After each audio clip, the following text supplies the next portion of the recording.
Hello, welcome back. എല്ലാവർക്കും സുഖം തന്നെയല്ലേ? ഇന്നൊരു അടിപൊളി ടേസ്റ്റുള്ളൊരു സ്ട്രീറ്റ് സ്റ്റൈൽ ഫ്രൈഡ് റൈസിൻ്റെ റെസിപ്പിയാണ്. ഇത് ഞാൻ തമിഴ്നാട്ടിൽ പോയപ്പോൾ കഴിച്ച റെസിപ്പിയാണ്. ഇതെന്ന് വെച്ചാൽ ഞാൻ ഡിഗ്രി ചെയ്തത് തമിഴ്നാട്ടിലായിരുന്നു. അപ്പോൾ അവിടെ വെച്ചിട്ട് ഫ്രണ്ട്സ് എല്ലാവരോടും ഇങ്ങനെ വീട്ടിലോട്ട് പോകുന്ന ടൈമിൽ വെളിയിൽ ഞങ്ങൾ ഫുഡ് കഴിക്കാറുണ്ട്. അങ്ങനെ കഴിച്ച് കിട്ടിയ റെസിപ്പിയാണ്. നല്ല സ്ട്രീറ്റ് സ്റ്റൈൽ തമിഴ്നാട് റെസിപ്പിയാണ് ഫ്രൈഡ് റൈസ്. ആദ്യം നമ്മൾ ചിക്കൻ ഒന്ന് മുളകും എല്ലാം കൂടെ ഒന്ന് പുരട്ടി വെച്ചിട്ട് കുറച്ച് നേരം ഒന്ന് പുരട്ടി വെച്ചാൽ നല്ലൊരു ടേസ്റ്റ് ആയിരിക്കും. മുളകും മഞ്ഞൾപ്പൊടി ഉപ്പും കുരുമുളകും കൂടി ഇട്ടിട്ട് കുറച്ച് ഗരം മസാലയും കൂടെ ആഡ് ചെയ്ത് വെച്ചിട്ട് ഒന്ന് ഫ്രൈ ചെയ്തിട്ട് അതൊന്ന് മാറ്റി വെക്കണം. ഞങ്ങൾക്ക് കിട്ടുന്ന ഫ്രൈഡ് റൈസ് ഒരു അപ്പച്ചനായിരുന്നു ഉണ്ടാക്കിക്കൊണ്ടിരുന്നത്. ആ അപ്പച്ചനാണെങ്കിൽ കുറേ ക്വാണ്ടിറ്റി തരും, നല്ല ടേസ്റ്റുമായിരുന്നു. അപ്പോൾ അത് മതിയാവോളം കഴിച്ചിട്ട് പിന്നെയും ബാക്കി വരും. എന്നിട്ടത് ബാക്കി അവിടെ ഇട്ടിട്ടാണ് പിന്നെ ഞങ്ങൾ പോകുന്നത്. അത്രയും ടേസ്റ്റാണ്. ഞങ്ങൾ വീട്ടിൽ പോകുന്ന ടൈമിൽ അവിടെ പോയി ആ കടയിൽ പോയി കഴിച്ചിട്ടേ പോകാറുള്ളൂ. അത്ര ടേസ്റ്റിയാണ്. മെസ്സിലെ ഫുഡെല്ലാം കഴിച്ച് മടുത്തതിന് ശേഷം അവിടെ നിന്ന് കിട്ടുമ്പോൾ ഒരു ഭയങ്കര സന്തോഷമായിരുന്നു. നമ്മൾ ഫ്രൈഡ് റൈസിലോട്ട് വരാം. ആദ്യം നമ്മൾ ചിക്കൻ ഫ്രൈ ചെയ്ത് മാറ്റി വെച്ചിട്ടുണ്ട്. പിന്നെ അതിലേക്ക് 2-3 മുട്ട സ്ക്രാമ്പിൾ ചെയ്തെടുക്കുക.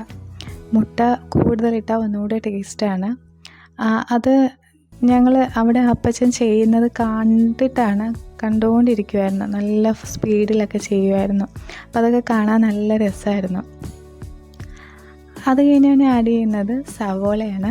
സവോള പിന്നെ കുറച്ച് ഉപ്പും കൂടി ഇട്ടിട്ട് നന്നായിട്ടൊന്ന് വഴറ്റിയെടുക്കുക. അതിനുശേഷം ഇഞ്ചി വെളുത്തുള്ളിയുടെ പേസ്റ്റ്, തൊലിയോടുകൂടി വെളുത്തുള്ളി ഇടുവാണെങ്കിൽ നല്ലൊരു ഫ്ലേവർ കിട്ടും കേട്ടോ, നല്ല ടേസ്റ്റിയാണ്. പിന്നെ എല്ലാ വെജീസും ആഡ് ചെയ്തോ. ഞാൻ ഫ്രോസൺ വെജീസാണ് ആഡ് ചെയ്ത് കൊടുത്തത്. ഫ്രോസൺ അല്ലാതെ നോർമലി ഉള്ള വെജീസും കൂടെ ആഡ് ചെയ്യുകയാണെങ്കിൽ നല്ല ടേസ്റ്റാണ്. ഫ്രഷായിട്ട് കിട്ടുന്നതുണ്ടെങ്കിൽ ഒന്നുകൂടെ നല്ല ഫ്രഷായിട്ട് നല്ല ടേസ്റ്റ് കിട്ടും. പിന്നെ ഫ്രൈ ചെയ്ത ചിക്കനും കൂടെ ആഡ് ചെയ്ത് കൊടുക്കുന്നുണ്ട്. ഇതിൽ ക്യാബേജ് മസ്റ്റായിട്ടൊരു ഐറ്റമാണ് ഫ്രൈഡ് റൈസിന്. ക്യാബേജ് എൻ്റെ കയ്യിലില്ലാത്തത് കൊണ്ട് ഫ്രോസൺ വെജീസാണ് ഞാൻ ആഡ് ചെയ്തത്. ക്യാബേജും കൂടി ഇടുമ്പോൾ നല്ലൊരു ടേസ്റ്റാണ്. അധികം ഈ വെജീസ് വേകാൻ പാടില്ല, അതാണ് ഇതിൻ്റെ മെയിൻ കാര്യം. പിന്നെ കുറച്ച് മുളക് പൊടി കുരുമുളക് പൊടി എല്ലാം കൂടി മിക്സ് ചെയ്ത് നന്നായിട്ടൊന്ന് അതിൻ്റെ പച്ചമണം മാറുന്നത് വരെ നന്നായിട്ടൊന്ന് ഇളക്കി കൊടുക്കുക. പിന്നെ ആഡ് ചെയ്യുന്നത് ടൊമാറ്റോ സോസാണ്. പിന്നെ നമുക്കിതിൽ വേണ്ടത് സോയാ സോസാണ്. എനിക്ക് ഈ ഫ്രൈഡ് റൈസിൻ്റെ കളർ ഇങ്ങനെ റെഡിഷ് ആയിട്ടിരിക്കുന്നതാണ് ഏറ്റവും ഇഷ്ടം.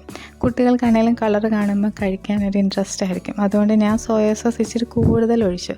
ഇത് ഡാർക്ക് സോയാ സോസാണ്. എന്നിട്ട് നന്നായിട്ടൊന്ന് മിക്സ് ചെയ്ത് കൊടുക്കുക. നേരത്തെ വേവിച്ച് വെച്ച റൈസും കൂടെ ആഡ് ചെയ്ത് കൊടുക്കുക.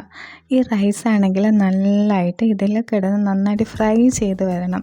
ഫ്രൈ ചെയ്ത് നന്നായിട്ട് മൊരിഞ്ഞ് വരുമ്പോഴാണ് ഈ ഫ്രൈഡ് റൈസിൻ്റെ കറക്റ്റ് ടേസ്റ്റ് കിട്ടുക.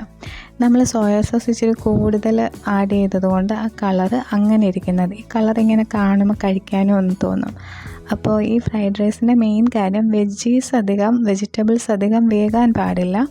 പിന്നെ അതുപോലെ റൈസ് നന്നായിട്ട് ഫ്രൈഡായിട്ട് വരണം, എങ്കിലേ അതിൻ്റെ ഒരു കറക്റ്റ് ടേസ്റ്റ് കിട്ടുള്ളൂ. ഫ്രൈ ചെയ്ത് ഒരു 5 മിനിറ്റോളം നമ്മൾ ഈ ഫ്രൈ ചെയ്ത് എടുക്കണം ആ റൈസ്. നമുക്കിങ്ങനെ ഒരു സൗണ്ട് കേൾക്കും, ഇങ്ങനെ അരി ഇങ്ങനെ പൊട്ടുന്നൊരു സൗണ്ട് കേൾക്കും. ആ സൗണ്ട് കേൾക്കുമ്പോഴത്തേക്കും അരി നന്നായിട്ട് വറുത്ത് വന്നിട്ടുണ്ടെന്ന് നമുക്ക് മനസ്സിലാവും. നമ്മുടെ ഫ്രൈഡ് റൈസ് റെഡി ആയിട്ടുണ്ട്. സ്ട്രീറ്റ് സ്റ്റൈൽ ഫ്രൈഡ് റൈസാണ്. എല്ലാവർക്കും ഈ വീഡിയോ ഇഷ്ടപ്പെട്ടു എന്ന് വിചാരിക്കുന്നു. എല്ലാവരും സബ്സ്ക്രൈബ് ചെയ്യണേ, ഹൈപ്പ് ചെയ്യണേ. Thank you.